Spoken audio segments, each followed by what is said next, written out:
Showtime! Hi everyone, welcome back to our podcast, MusicCalls. I'm Lucas. I'm Tereza, and today we'll be talking about the musical Beetlejuice. Yes! Oh yeah, baby. What is Beetlejuice? I mean, I'm sure a lot of people know, since it's a very famous musical. But Beetlejuice is... I think most people know it from the 1988 Tim Burton movie. Right, yeah, it's inspired by that, but it's kind of also a very strong departure from the original source material. A ballad already. Oh. Yeah, actually, fun fact, the full name is Beetlejuice The Musical, The Musical, The Musical. Yeah. That's fun. I'm fascinated by that. Mm-hmm. I did not know that for No, some reason. No. Okay, mind you, I watched it like a week ago. Okay. So I cut me some slack.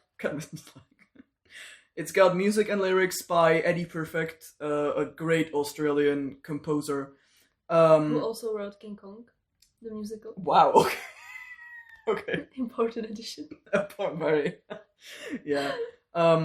Also, his name, like Beetlejuice's name, is spelled Betelgeuse. Because it's named after like a red supergiant. Yeah. I didn't know that. What the fuck? Yeah, it's written like this, as they do in the charades. Yeah. So it could be spelled more easily and... Oh my god. Yeah, I don't know. That's so weird. Go ahead and jump, but that won't stop him here. You got a solid plan B option. I could bring your daddy so much pain. All you gotta do is say my name. Girl, just say it 3 times in a row, and you won't believe how far I'll go. I'm the bench, but coach, just put me in the game. All you gotta do is say my name. I don't know your name. Well, I can't say it. How about a game of charades? Yes, let's play it! 2 words. Right. Second word. Uh-huh. Drink. No. Beverage. No. Wine. No. Juice. Yes. Okay, first word. Okay. Buck. No. And. Close but no. Beetle. Yes. Beetlejuice. Wow, I'm impressed. And all you gotta do is say my name 3 times. 3 times in a row. It must be spoken unbroken. Ready? Yeah. Okay, go. Anyway, so the first tryout was at the National Theatre in Washington, D.C. in 2018, and it had Alex Brightman as Beetlejuice and Sophia and Caruso as Lydia. Mind you, she was only 17 at this time. Yeah, which is insane. That's crazy to me. Like, that is... Oh my god. And Alex Brightman and Sophia and Caruso were in several, shows and versions of this. They're pretty much... Well, they are the OGs, but, They are the OGs, yeah. literally. They're very... Alex Brightman especially is very famous for this role, and yeah, he's just amazing in this. Like, the whole, like, shadow vocals thing is just fascinating, truly. In 2019, it opened on Broadway. It wasn't very popular at the time, wasn't very well received, and then a year later, obviously, COVID happened, so they had to close it. Yeah. But COVID was kind of a good thing in the aspect of popularity for the musical, because it gained a lot of fans through social media, especially like TikTok and stuff. So it reopened on Broadway in 2022 and closed a year later. And it is rumored to have a reopening at the Palace Theatre on the 8th of October 2025. So that's like 2 weeks from now. Nice. So go check it out. I don't know when this episode is going to air, but that's fine. Yeah. If I can just add to its first time on Broadway. As you said, it premiered in 2019, and the show wasn't popular at all. Not many people went to see the show, and most of the seats were empty. Until the understudy for Lydia, Presley Ryan, who played the Girl Scout, she started posting TikToks in her costume and with the sound from the musical, and thanks to that, it gained popularity. So even before it closed because of COVID, it gained popularity through TikTok. And if it weren't for TikTok and her, it wouldn't have gained so much popularity. So she kind of saved the show through TikTok, which is really insane. I do remember that trend on TikTok that was the Girl Scout song. Yeah. It's like burned into my brain. It's actually insane. Yeah. Yeah. And one unfortunate thing that COVID brought was, I mean, the show was gonna end eventually because the theater needed to be clear for The Music Man, which is fucking boring. But okay. Anyway, but it closed 2 weeks prior because of COVID. Yeah. But if they had planned for the last 2 weeks pro shot, they wanted to shoot it. Oh. So we could have had pro shot if it weren't for COVID. Oh my god. But unfortunately, because of that, yeah, no pro shot. I wanted a pro shot of Beetlejuice. It's really sad. Also, I forgot to mention there was a U.S. national tour in 2022 with Justin Collette in the title role and Isabella Esler as Lydia, and there's some drama surrounding this like tour. Really? Yeah. So they were in. Oh, I know. The U.S. representative. Do you know? Okay, wait. Okay, wait. I So okay. in Denver, right? A U.S. representative, which I'm not gonna name. I also don't remember, and I didn't write it down. So anyway, and her partner, like a date, were at the theater enjoying the show, and they were reported to be really loud and really inappropriate. Specifically, they were accused of vaping, recording, and singing while the musical was like playing, and they also groped each other in public. What? It was crazy. There are like videos on the internet of this, What and it's the? yeah, no, it's insane. And you know what the funniest part was? She was like divorced recently, so she blamed it on being distressed from the divorce, but also she's a very conservative person. She had several like issues with the LGBT community and like Muslim people and stuff, and like minorities in general. And her date was a Democrat who owned a bar where several drag shows were being hosted. Jokes write themselves sometimes. Yeah, they really do. They really do. It's yeah. So that was a whole drama surrounding. I never heard about it. What the hell? Yeah, me neither. But I found it when I was researching, and it's Okay, that's crazy. It is crazy. Oh my It is God. crazy. Yeah. And also the Beetlejuice played, and also like Seoul, a Norwegian cruise ship. Yeah. Yeah, and I think it's kind of a culture in these northern states. I don't know why, they got like huge ships on which they perform. Six, the musical, they had a lot of cruise productions. Oh God. And I have no idea like how that works. I can't imagine, dude. But it's crazy, and okay, why not? Yeah. Why? I mean, I would love to be on a cruise and see Beetlejuice the Musical live. But when I first like got into Six the fandom, and they were like, "So yeah, this show is on cruise," I was like, "What do you mean on cruise?" And also, it was in the Czech Republic, and many more, which we'll get to. I'm just gonna say the plot really quickly because we should probably, say that for people who don't actually know. I wanted to see because it's with the closing on Broadway. Mm-hmm. One thing with Sophie and Caruso. Do you know the drama surrounding her? I don't think I do know. Yeah. So. Oh God. Okay. I don't know exactly the date when this happened, but all of a sudden, one performance, they announced that this is Sophie's last show, and it was like all of a sudden, and even at the end of the show, no like big farewells were made. Oh. And none of the cast members like showed anything like, "Oh, we're gonna miss you." Oh. And it was really, really weird. And when they announced it that she's going to quit, they were like, "Yeah, she's going to focus more on TV and stuff." Okay. But allegedly she was fired because she was, not a very kind person. Oh. And Alex Brightman, he's a very kind person, and he gets along with basically everybody. So when he doesn't get along with Sophie, it kind of shows something. Damn. Yeah, and things were kind of tense in the cast with her, Ooh. and yeah, she was. We don't know exactly what happened, Right, yeah. but yeah, it wasn't anything nice. Yikes. Yeah, and since then she didn't perform in any musical, what I know of.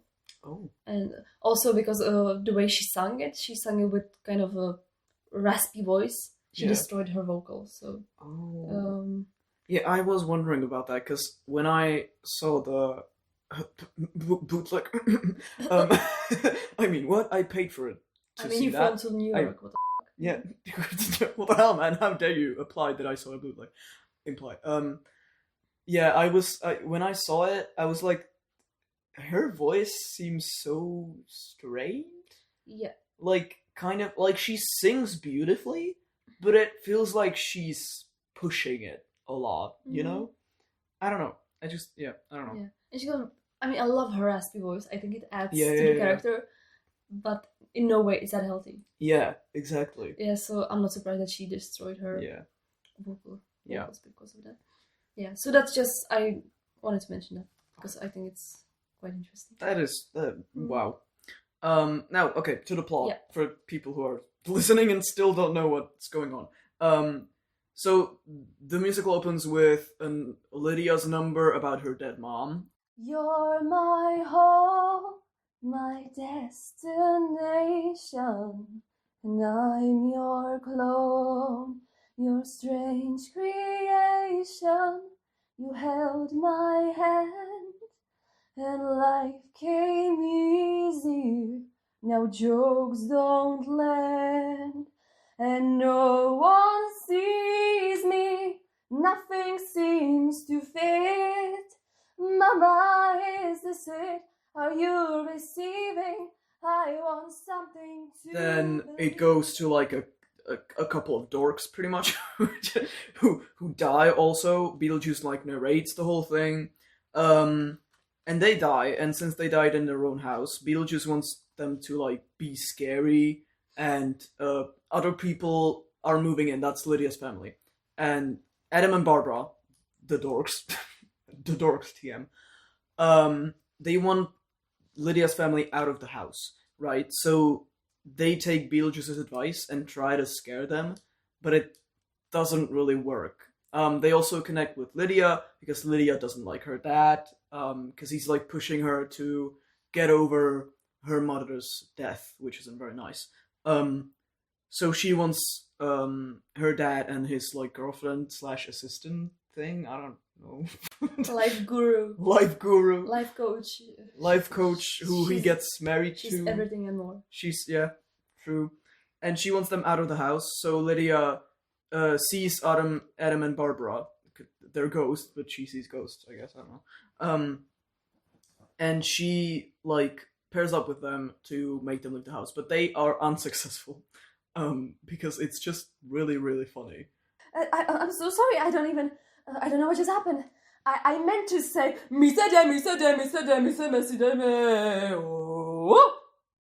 Delia, do you need to lie down? No, I just need to. Daylight come and me one go home. What is happening to me?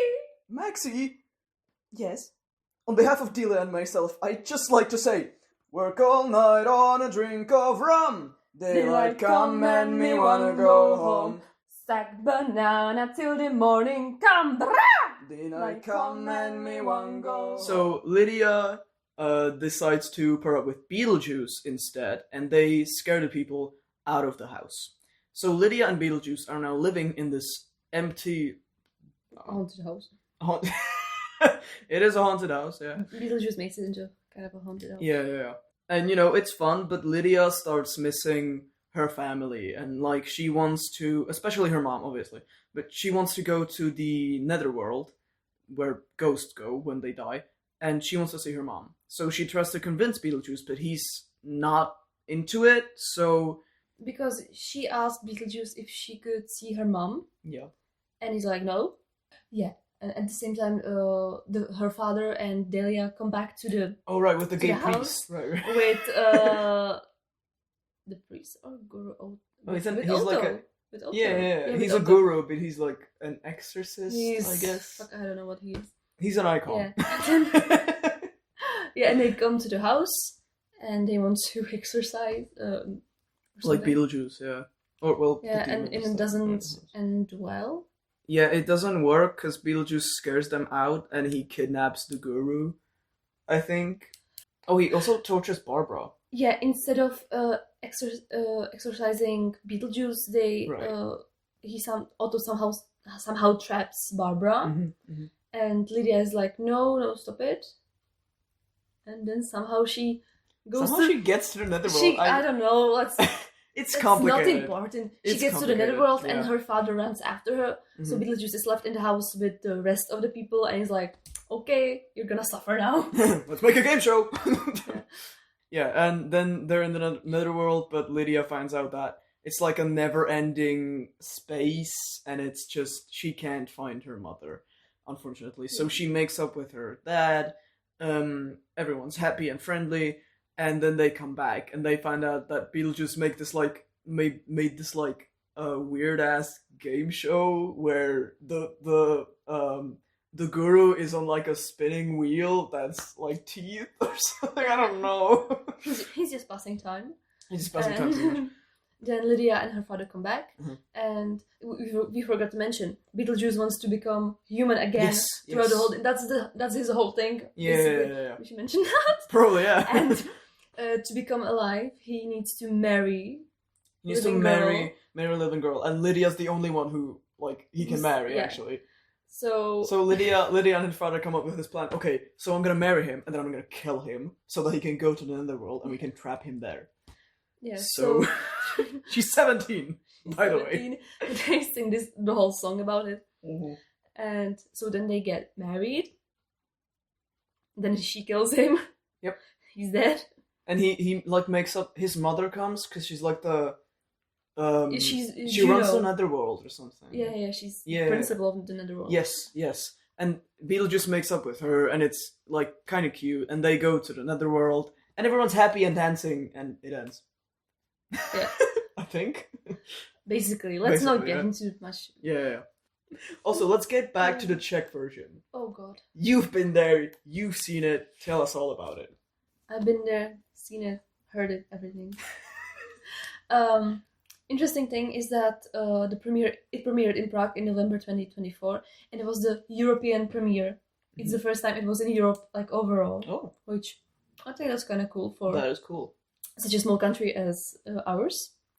It's a big thing in musical theater, and it's in musical theater Karlín, which we've mentioned a few times before. Yep.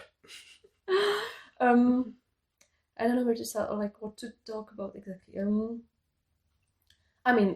it was announced that it was going to be in Prague, I was a bit scared. I was like, I'm not sure this is the right musical for Czech audience, because the musical overall is very American. Yeah.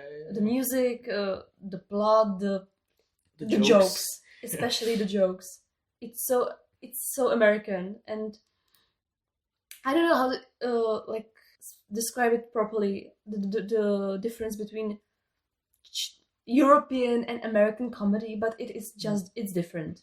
Yeah, it's quite different, and few jokes that would land very well in America just don't land in Czech, and that's for many reasons. Because when in English you can say 3 words and you got a joke.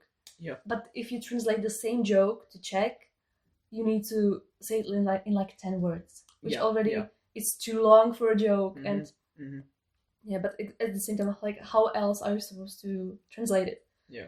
And I found out a lot in the Czech production that sometimes the jokes just didn't land as they should. Sometimes they did, because for example, there's one part that I really like is in one scene when Beetlejuice and the Maitlands are up in the attic, and he kind of gets pissed off, and he's like, okay, I'm f***ing off, enjoy this new show, the Maitlands, more boring than Brigadoon. Brigadoon. Which, do you know what Brigadoon is? No. Nobody in the Czech Republic know what Brigadoon is. It's super old musical. I don't even know what it's about. It's something from It's like something like Oklahoma. Like, who cares about Oklahoma? Okay. So if you put it in Czech production, like, oh, Brigadoon, nobody would get Nobody's that. gonna know. Nobody. So what they did is they changed Brigadoon to Angel of the Lord, Anděl Páně. Which I think it works. Oh my god. Because also Anděl really Páně good. is the musical is in the Karlín, so Right, yeah. yeah. That's really funny. But like that always got a lot of laughs, so yeah. And I think that they could have done that more, like translate the jokes so the Czech audience would understand or like would laugh. I'm not sure what specifically they can change or what they cannot, but yeah, I would look more into that, because I think it's pity that some of the jokes don't land, because this is one of the most funny musicals I've ever seen. That's true. Yeah, important thing to say, the Czech production is non-replica, so it's not the exact production as Broadway. So, which basically means that you create the costumes and the set yourself. Mm-hmm. Which, if you bought the full production, full license, I think they would even send you the costumes and everything. That would mean it would have to be exactly the same. Mm-hmm. But non-replica, you have more freedom and it's cheaper. Right. Which basically all Czech productions of every musical is non-replica, because we don't have the money. We don't have the state budget. Yeah. But one of the biggest parts of this musical is the set design. Mm-hmm. And I think they made it quite well. Dave Benson, who also made set design for Jesus Christ Superstar in Pilsen, made the set, and I think they did quite well. Okay. With the restrictions they had. It works. It's not as huge and majestic and wow as the American, of course, but obviously, yeah. I think they did quite well. Okay. That's a good point, because I wasn't really into the musical when I like heard the songs, because they're good, but if you don't have the context, they're not really. They can sound quite cheesy. Yeah. Corny. Yeah. But when I was looking, when I saw the Broadway production, it was the thing that most amazed me was the set design and like the set changes and stuff like that, you know? So it's really magnificent on Broadway. I mean, obviously it is, but you know, it's just every time that I see a show on Broadway, I am still amazed on how wow everything is. It's just, and Beetlejuice especially, like the giant snake. Alex Brightman just came in one scene and he was riding a giant prop snake. That is crazy to me. Like, what? Or in one scene, giant Beetlejuice puppet just opens up the house. Yeah. And grabs the people there. Yeah. That is so cool. And not only these huge things, but also like the small things that Lydia levitates in one scene. Or that Barbara's fingers are on fire. And stuff like that, and there's so much of it in there, which is so cool. It adds to the magic of the show. And like Tim Burton was never like minimalistic or plain. It's always big, weird, crazy, huge. So it's very problem. It is very specific, I will say. But if you are into that stuff, you're gonna like it so much, and if you're not, you're never gonna like it, no matter what they do with it. See a shrink, call a priest, ask the recently deceased that it's fine and you cannot press rewind. Don't jump when the light is red. Toaster should be used for bread. Never smoke cigars in bed. Nietzsche was right, you know, to live is to suffer, bro. Don't cheat on the one you wed. Never whip a thoroughbred. Angry pygmy shrunk his head. Why did it take death to see? Happiness was up to me. Wait, I have a question for you. Do you prefer the movie or the musical? Oh. I have to ask. That's a hard question. Because since it's different, it differs from the movie. Yeah. I don't know. I really don't know. What I know is that the second movie of Beetlejuice is shit. There's a second movie called Beetlejuice. Which means there's gonna be... Oh my god, that's so stupid. Which means there's gonna be a third movie. No. And I hate this thing that you got one nice thing, like for example, movie made somewhere in the 80s, and years later, producers realized, oh, this was popular. Mm. Let's make money off it again, Oh, I hate that. and let's make a rip-off of that.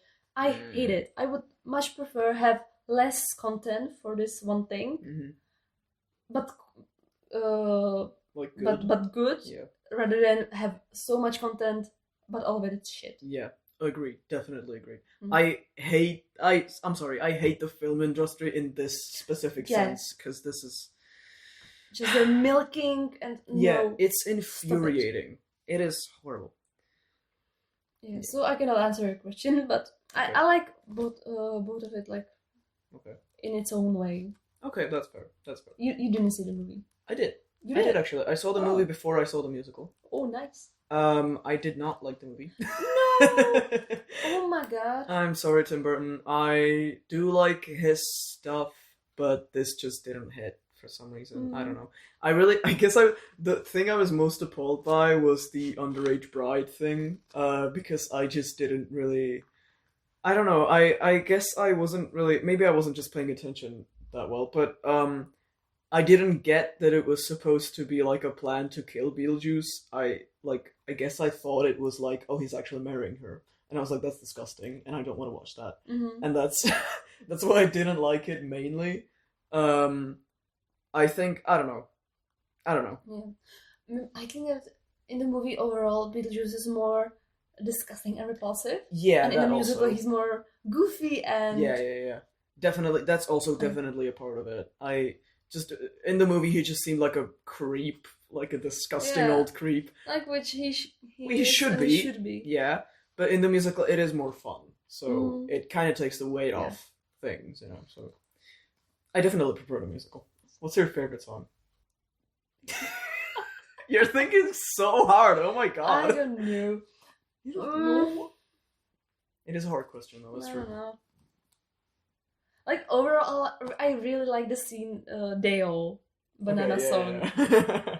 It's in the movie. It's so fun. It's most iconic scene. And in the musical, I think it's translated really well. Yeah. So I like that scene and that song. Okay, fair. That Mom is a banger.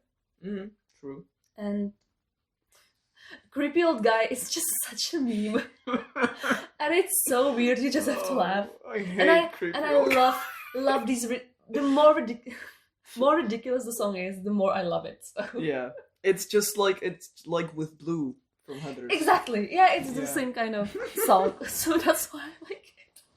I don't know what that says about me as a person, but...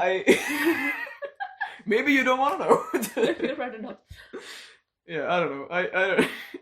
I do agree that creepy old guy is very funny. It's just... But it's also very creepy. Yeah, it is. It's just... Yeah, I don't know. But it's a caricature of what is actually happening in some states, so... It's true. It says important things. Yeah. What about your favorite song? I don't know either. I don't know. Okay, I gotta say, I got into Beetlejuice by Say My Name, so it's definitely got meaning for me, because, that's where it all started. I don't know. I have really started liking Ready, Set, Not Yet, since yesterday, because that's when I started listening to it. But I do like it because it's really funny, and I think it's also really fun to sing. So I do like it from that sense. And obviously the whole Being Dead thing, maybe the whole Being Dead thing is... that's a great song. Is my favorite. Somebody made an animatic... Oh, I would call it animation. Like full... Oh. And it's so insanely well done. That's cool. And the person has been doing it for like 3 years or something. Whoa. So check that out. It's on YouTube. I don't know the name of the author, but it's great. Yeah, so I got like few more like my favorite parts, or like parts I find quite funny. As I mentioned, the part with Brigadoon, more boring than Brigadoon. Obviously. That's fun. Then I don't know in what part of the musical he says it, but it's something along the way. I feel stupid and useless, like a gay Republican. Which... I love that. Oh my god. And another thing, I think he says it like 3 times during the show, or he uses this. He's always like, something like, do you feel like you have to eat your sadness and you feel useless and depressed? Then he looks into the audience, picks some guy, and is like, this guy's not what I'm talking about. That's really funny. That's a really good gig. I really like that. That's amazing. And yeah, since Beetlejuice breaks the fourth wall, yeah. This is hilarious, and it always breaks the audience. Mm-hmm. It's just hilarious. I do love him breaking the fourth wall. It really, like, it's kind of more authentic in a sense. Yeah. Yeah, it is really fun. It is really fun. I think in the early works, when they did it, Beetlejuice didn't break the fourth wall. And they really fought with that, like, because without it didn't really make sense. Right, and it was kind of weird. And when they added that, it suddenly all fell into its place, and it all made sense. Well, I am glad they did. Yeah. I don't really like breaking the fourth wall, but like in very few cases, it's done really well and it works. I think that with stage productions, it's easier, kind of, because when you're on stage and you actually have the people there, it's kind of more, like, it's also more fun for the actors and the audience. Yeah. When you see it in a movie, it's not as good, I feel like. In a movie, it's more awkward. The only show that I know that does it well is Fleabag. I knew you were gonna say yes, Fleabag. Of course I have to mention Fleabag. God. I love Fleabag. Shut up. I think that's all we got. That's it. So, again, thank you for listening. We will try to find the animation and drop it in the description, so check that out. Go support that person. And yeah, we will see you next time, and hopefully it's gonna be soon this time. Thank you for listening. Bye. Thank you. Bye.